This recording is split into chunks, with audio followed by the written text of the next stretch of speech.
আসসালামু আলাইকুম বন্ধুরা। দুটি পাকা কলার দুই মাথা কেটে নেব। প্রতিটি কলা দুই ভাগ করে নিয়ে নেব।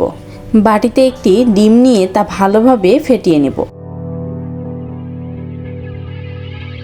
এবার ডিমে কলাগুলো দিয়ে ভালোভাবে ভিজিয়ে নেব।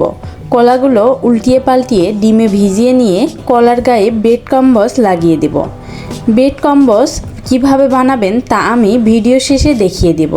ব্রেড ক্রাম্বস লাগানো হয়ে গেলে গরম তেলে দিয়ে দেব। গরম তেলে ভালোভাবে ভেজে নিলেই তৈরি হয়ে যাবে মজাদার স্ন্যাক্সটি। এবার এটি পরিবেশন করতে পারেন।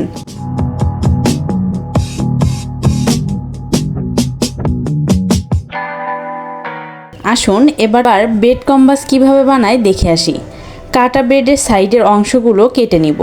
এবার ব্রেডগুলো ভেঙে নেব। ভাঙা ব্রেডগুলো অল্প হিটে লালচে করে ভেজে নেব। হয়ে গেলে জালি ছাঁকনির মাধ্যমে সেঁকে নিলেই তৈরি হয়ে যাবে ব্রেড ক্রাম্বস। কেমন লাগলো অবশ্যই কমেন্ট বক্সে জানাবেন। আল্লাহ হাফেজ।